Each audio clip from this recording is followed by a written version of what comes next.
Sa muling pagbisita, Lord, ni Senadora Grace po sa Iloilo, lumutang ang isang ginang na nagpakilalang tunay na kaanak daw niya. Ang kwento pa nito, sadyang pinaampon at hindi raw nila iniwan ang senadora sa Haro Cathedral. Mula Iloilo, umaaksyon si Mean Los Baños, exclusive. Ilang saglit matapos pangunahan ni Senadora Grace po ang pagdinig sa umano'y attempted break-in sa opisina ng Aksyon Radio sa Iloilo, isang ginang ang lumapit sa Senadora. Halatang nagulat ang Senadora lalo't nagpakilala ang babae na kapatid umano ng kanyang totoong ina. Halika, magpa-test na tayo, ha? Kunin mo yung number, ha? Pero, sa tingin mo? Nagpakilala ang ginang na si Lorena Rodriguez. Kwento niya, matagal na nilang alam na kamag-anak nila ang senadora. Pero ngayong kaliwat ka ng disqualification case na raw ang kinakaharap ng senadora, nagpasya na silang lumutang at tulungan ito.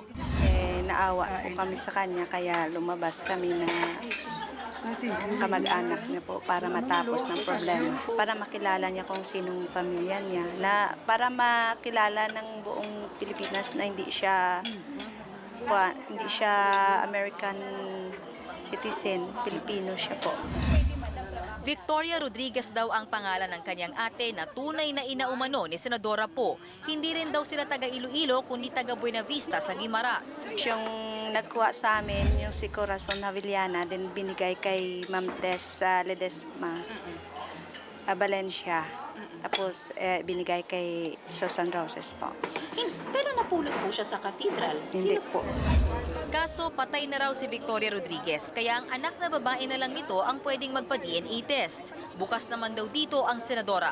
Sana magkaroon na rin ako ng tulay doon sa mga sinasabing kamag-anak ko dito sa Guimaras. Sapagkat mahaba-haba na rin ang panahon na iniintay natin ang tulay ng Iloilo papuntang Guimaras.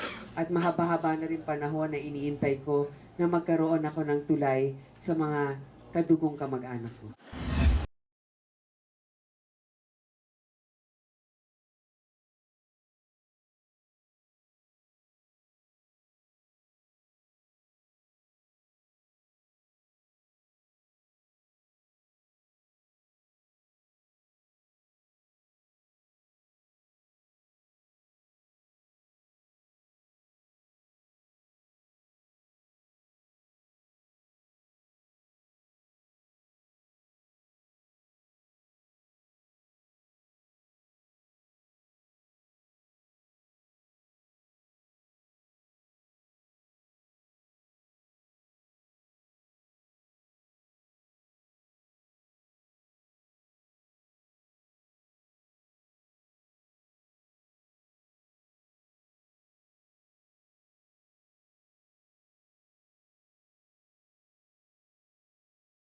Dito sa Iloilo, umaaksyon Mean Los Baños, News 5. Sure to come back. News 5 everywhere. Copyright 2015.